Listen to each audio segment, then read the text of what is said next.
I know you. You're that jaywalking punk anarchist. You're that jaywalking punk anarchist. Jaywalking punk anarchist. Hello, this is the Radical Reviewer, taking a look at... No, that doesn't feel right. Hello, this is the Radical Reviewer... No, that's not quite right either. Maybe I should leave the costumes up to the pros. Hello, this is the Radical Reviewer, taking a look at The Conquest of Bread by Peter Kropotkin, 1892. The key idea of this text is that when the revolution comes, the ultimate goal of revolution needs to be providing the material needs for all people, such as food, clothes, and shelter, and that the most equitable and just way to meet the needs of all people is to create a classless and stateless anarchist communist society, and this will establish the framework for an equitable and just society. What do you think, American Johnson? Hey Rad, it's me, American Johnson. I'm afraid I lost my voice, so I don't think I can help out with the show today. I guess we're just gonna have to cancel the video.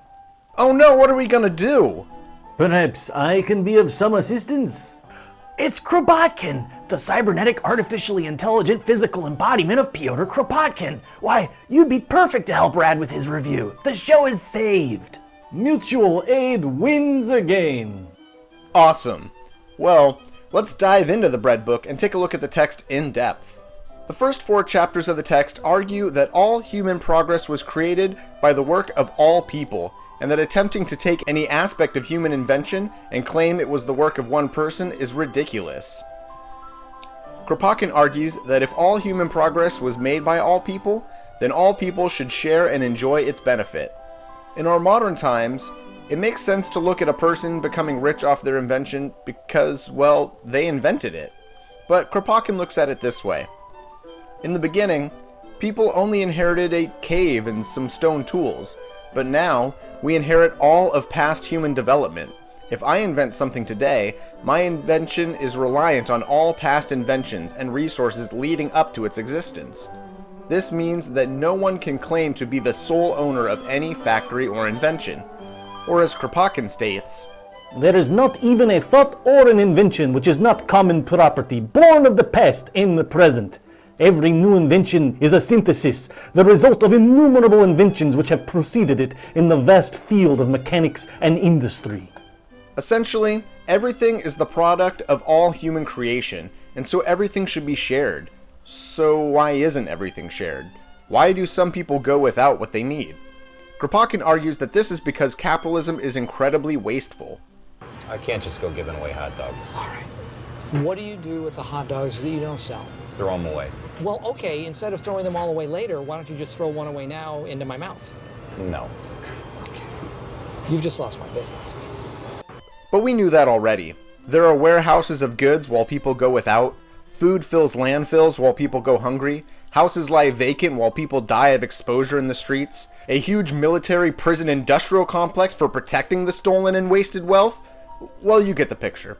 Kropotkin argues that if this waste was stopped, there would be more than enough for everyone. So we need a revolution.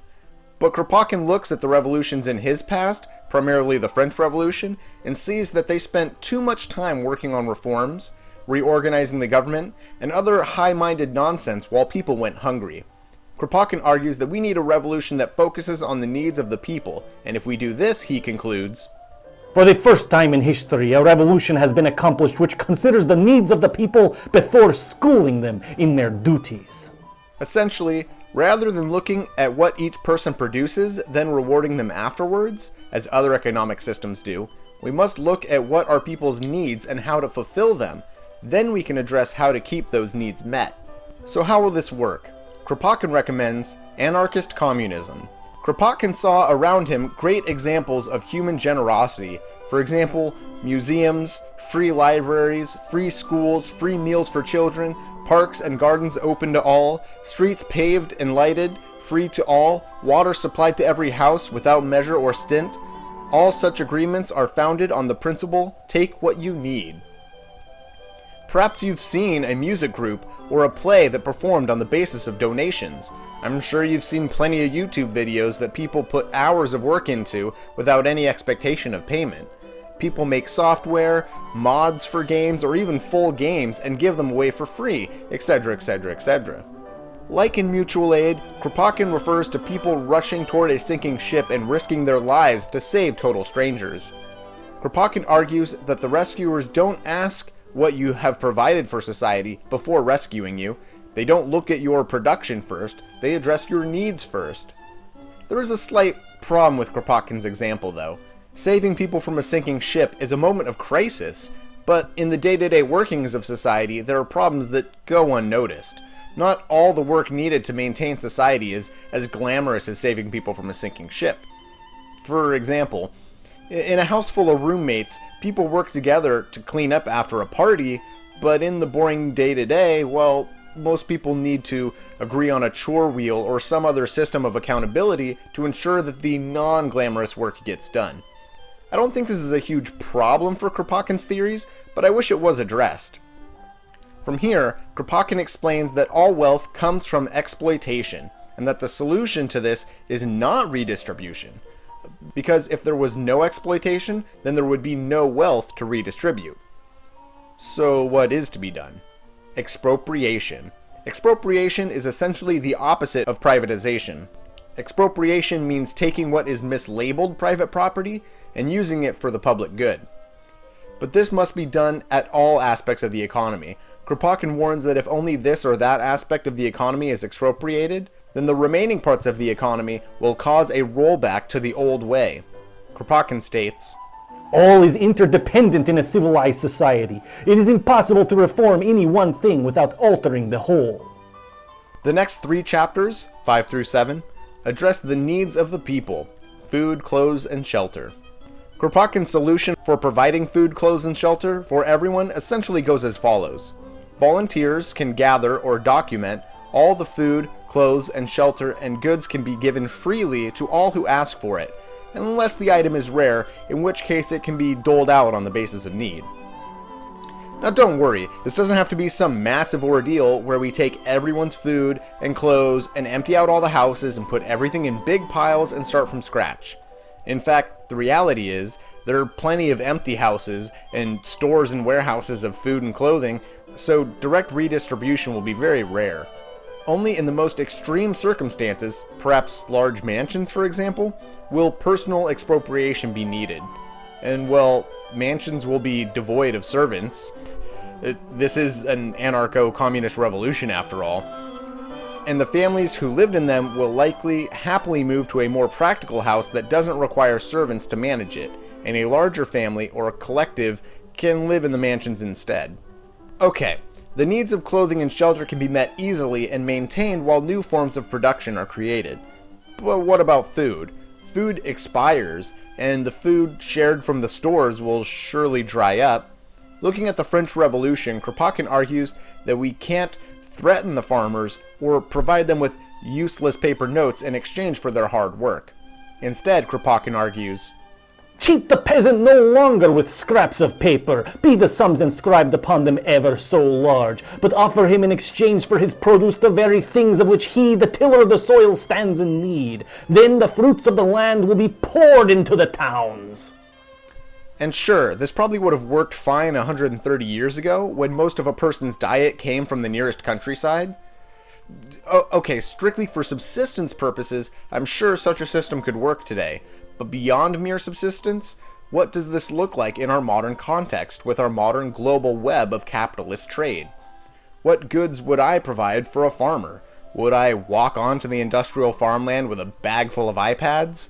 Or a deed to the land? Or would I establish a modern communications network between the city and the farmland so that needs could be met upon request? That's not to say Kropotkin's ideas won't work. In fact, they're likely to work now more than ever. I'm simply stating that the concept of offer him in exchange for his produce the very things which he, the tiller of the soil, stands in need, needs to be given examples that work in our modern society. Regardless, this sharing of resources fits perfectly within the framework of all for all established earlier. For example, Kropotkin states, The house was not built by its owner. It was erected, decorated, and furnished by innumerable workers who cut the wood, who made the nails, who made the wiring and the piping and assembled it all, and who made the tools to assemble it. Not only this, but the value of the house is largely due to what surrounds it. What shops, libraries, theaters, lakes, mountains, parks, etc. Who then has the right to sell to any bidder the smallest portion of the common heritage? These chapters essentially all argue that all should be free for all and that rare items can be doled out reasonably, and that there is enough wasted by capitalism that this can be accomplished very easily. The next two chapters, 8 and 9, address what comes next. That is, after everyone has adequate food, clothes, and shelter, we can address leisure. Kropotkin argues that the evil of the present simple is therefore not that the surplus value of production goes to the capitalist. The evil lies in the possibility of a surplus value existing. This is to say that in our current system, the people who have the most leisure live off of what is currently mislabeled someone else's surplus. But there is no surplus. All is created by all and all should be shared.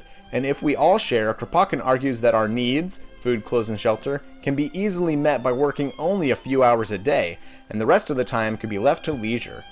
And this was written almost 130 years ago. The level of technological advancement has surely affected his estimates. In fact, more than simply providing leisure, Kropotkin argues that sharing work will improve leisure, and with more leisure, people will create the inventions that will improve work. Kropotkin argues that when authors spend time making books, and when inventors spend time working on the fields, new inspirations and new products and new improvements will follow.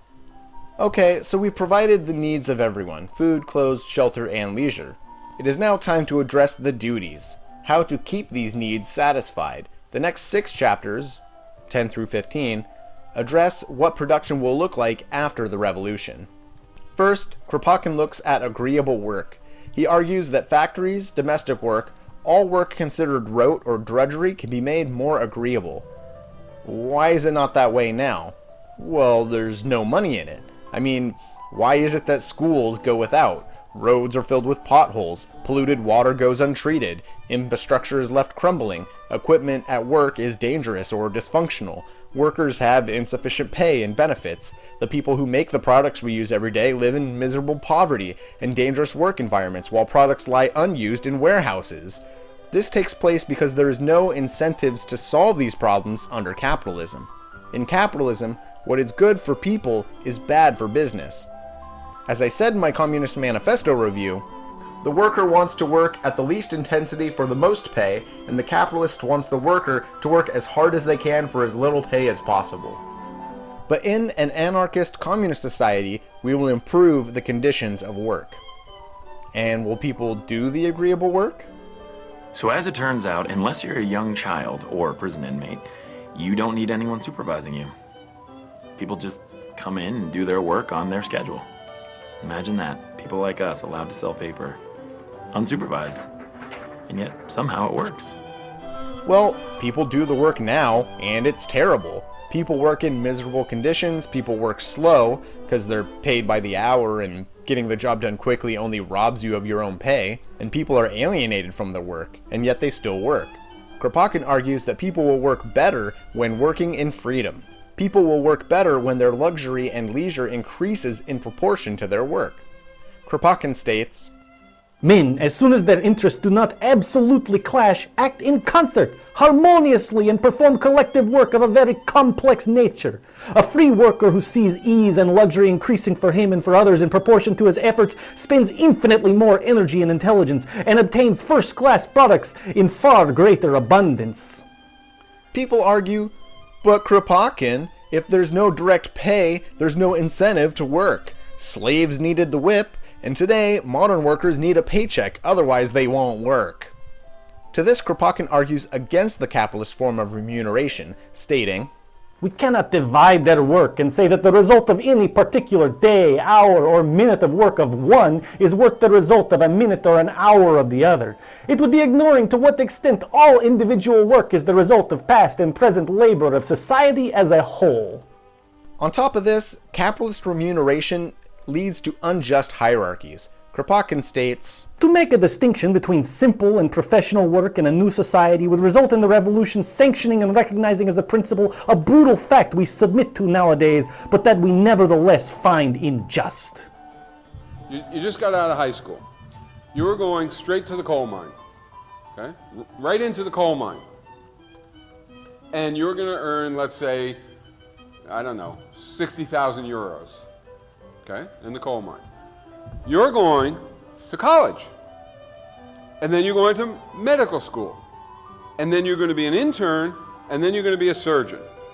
And Thatcher tells us that to follow that disastrously debilitating and hurtful path, right, we have to pay you 600,000 euros, right? So to get you to go to college instead of the coal mine, and medical school instead of the coal mine, and to be an intern instead of the coal mine, we have to then give you 600,000 euros a year for the rest of your life as a surgeon. That's what they are telling us, right? So with those students, I just always do a little test. I'm going to start lowering your salary, okay? You tell me when you're going to forgo college and everything else and go into the coal mine because I'm paying you too little. 600, 500, 400, 300, 200, 100, 80, 60, 50. You're not sure.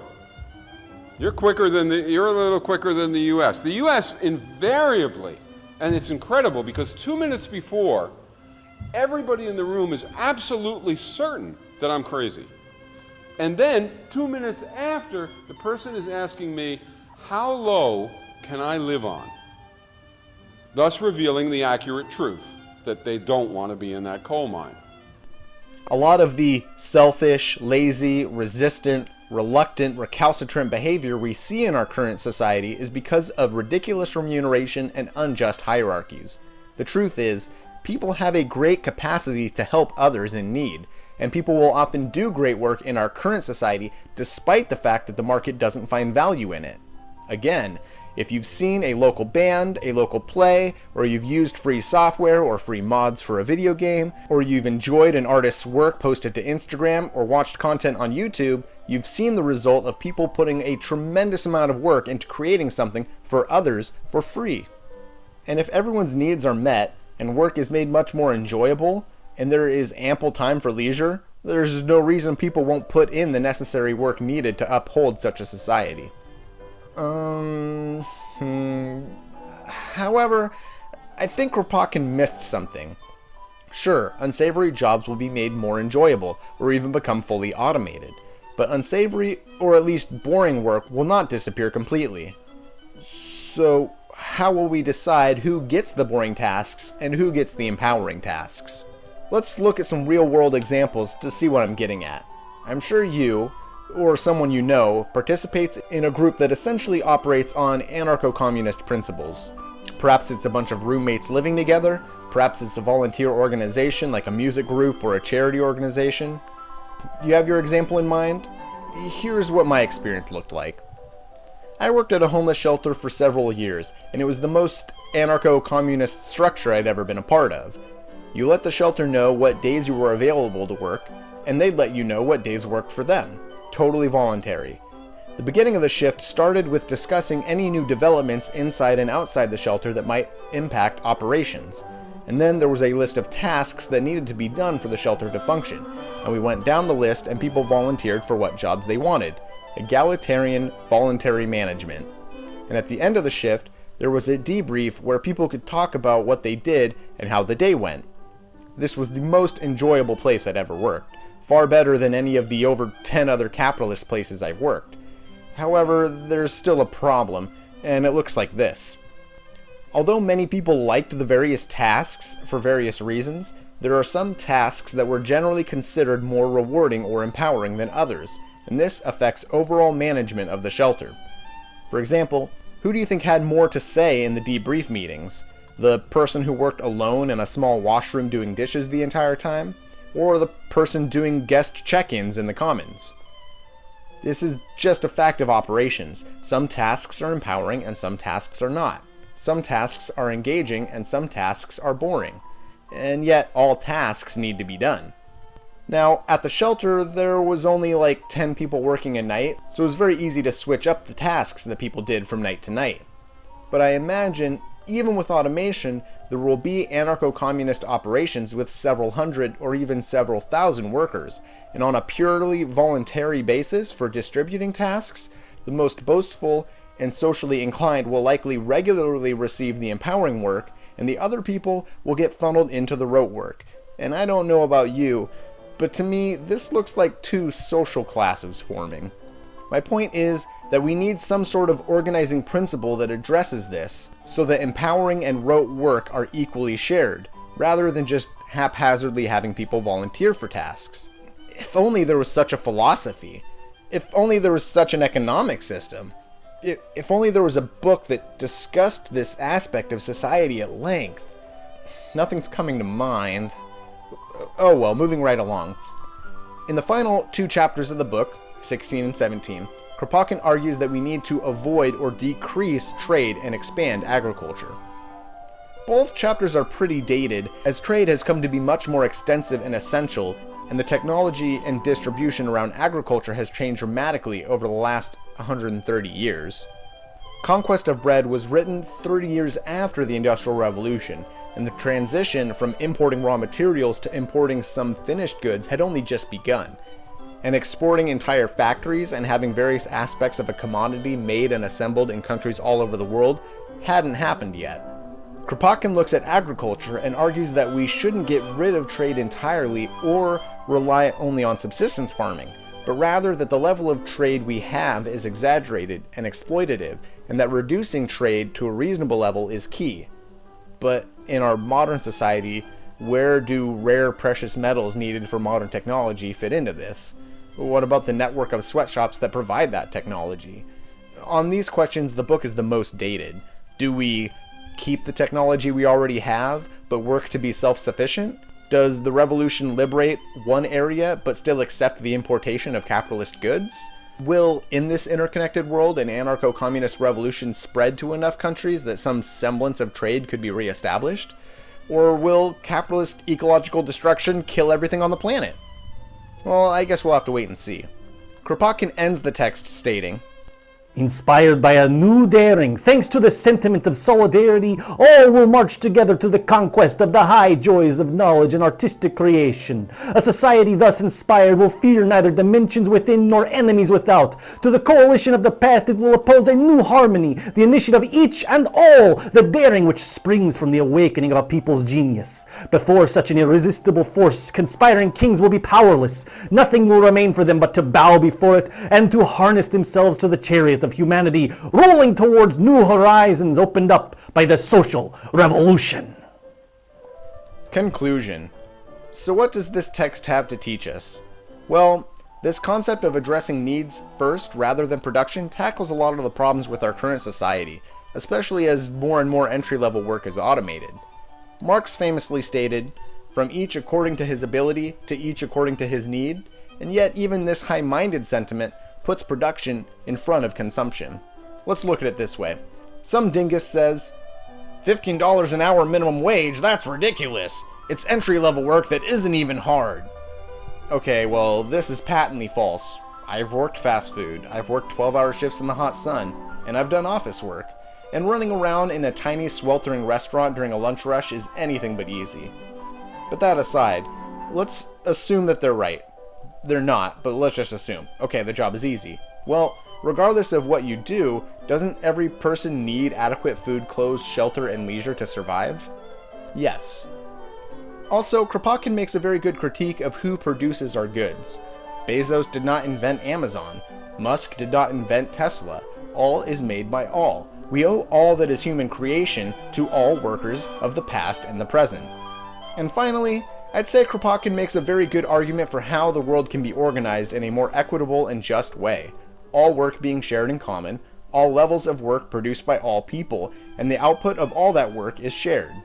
If you're interested in understanding why our current capitalist system creates ridiculous remuneration, unjust hierarchies, and totally fails at redistribution, and you want to know what possible solutions there is to this whole mess, then I highly recommend this seminal work.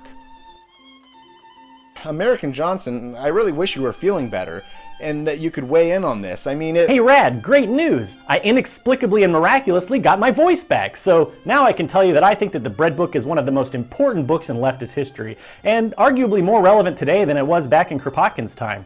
Some aspects of the book may not have aged well, such as Kropotkin's fascination with the idea of conquering nature, but Kropotkin's core ideas are far more true today than they were back at the turn of the 20th century. Today we have infinitely more advanced automation and production methods that should allow every human being on Earth to live a comfortable, happy, fulfilling life. If only we could divest ourselves of the albatross around our neck that is the oppressive capitalist class. The Conquest of Bread is a fairly long read, but I think it's an engaging one that addresses a lot of questions one might have about anarchism. For me, it's a go-to guide, a handbook of anarchist principles that I go back to again and again. That's why I encourage you to check it out if you haven't already. You'll be glad you read it. Don't you mean glad you bred it? Krobotkin, you promised you weren't going to make any more bread-based puns. I apologize. I realize not everybody loathes my sense of humor. Okay, seriously, that's enough with the puns. But thanks for helping us. It was the yeast that I could do. Oh, Krobotkin. Hey, thank you folks very much for helping me. I think working together in mutual aid, we really devoured the Bread Book. If you're interested in radical theory, looking for a book recommendation or whatever, you can get your radical book reviews here with the Radical Review. Thanks for watching. We're coming for your head, so call the feds and get files and shred. Every textbook read said bring you the bread, but guess what, we got you instead. We got the guillotine.